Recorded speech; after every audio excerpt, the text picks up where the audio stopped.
A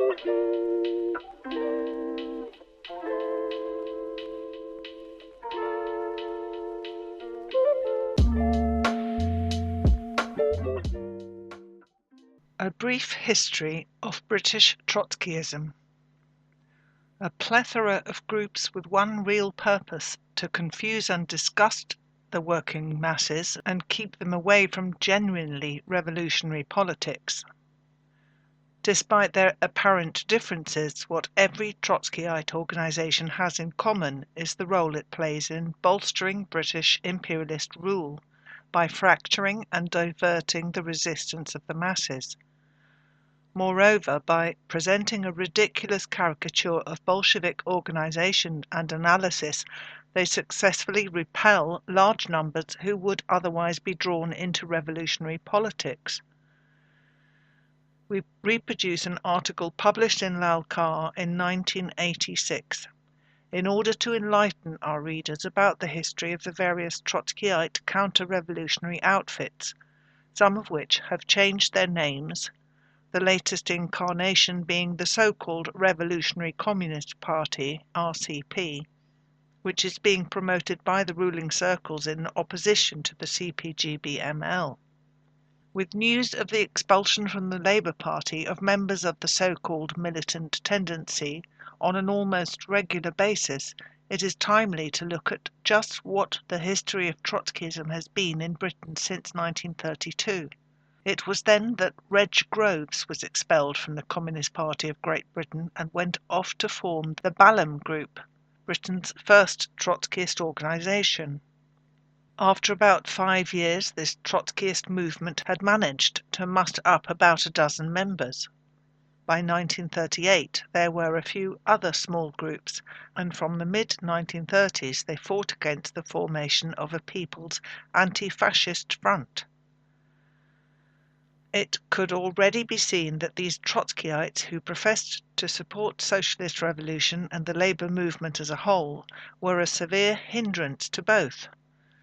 It is hardly surprising that the recipients of Trotskyite support are often less than grateful. It was in 1938 that Trotsky sent J.P. Cannon of the US Socialist Workers' Party to Britain to set up a section of the Fourth International Trotskyist. He found a number of small sectarian groups, mainly occupied in fighting each other. Things had started as they were to go on. The groups included the militant group, not to be confused with the militant tendency, the Workers' International League, formed by G. Healy and J. Haston. When they split from the militant group, the Marxist League, led by C.L.R. James, whose views on cricket were far better than his views on politics, and a group round H. Sara and H. Wicks, who were in the Labour Party. Cannon managed to unite most of the groups briefly and to form the Revolutionary Communist Party, RCP. During the Second World War, these people, who had opposed the Popular Anti-Fascist Front on the basis that it was alleged to be a sellout to the bourgeoisie, a line that could help nobody other than the Nazis, had the gall to denounce the USSR as a collaborator with Nazism for having entered into the Molotov-Ribbentrop Pact. They deliberately failed to see that this pact represented a diplomatic coup for the forces of international socialism, having deflected the blows of fascist Germany away from the socialist USSR towards Germany's rival imperialists. With the victory of the Labour Party in the elections of 1945, and as no one would take any notice of them in their own right, most Trotskyites decided to jump on the Labour Party bandwagon and become members of it. However, in 1953 the RCP split. Ted Grant went off to form a group called International Socialist, not to be confused with the International Socialists, who later became the Socialist Workers' Party. He then went on to form the Revolutionary Socialist League, generally known as the Militant Group. Yes, this is the militant tendency. Another group at that time, well hidden inside the Labour Party, formed the International Marxist Group, as it was to be known when it surfaced 15 years later. If this short history begins to get a little confused, then that is because those involved were more than a little confused. Meanwhile, in 1951, the International Socialists, the ones who became the Socialist Workers' Party, were born of M. Kidron and T. Cliff, who, like all good Trotskyites of the day, were hiding inside the Labour Party. In 1972, the SWP was ripe for a split, and off went a group to form the Revolutionary Communist Group, the RCG, itself soon split, and some of them became the Revolutionary Communist Tendency, which, having recruited about a dozen members, decided it was large enough to call itself the Revolutionary Communist Party. The SWP had also expelled a group called Workers' Fight, which became the International Communist League, and in 1975 they expelled Workers' Power, which fused with the ICL, but left again within a year. Meanwhile, back on the Labour Party funny farm, we had the Revolutionary Socialist League, alias the Militant Group, now the Militant Tendency, and the International Marxist Group. Just to confuse things, IMG left the Labour Party only to re-enter it in 1982, renaming itself the Socialist Labour Group, by which name it is still known.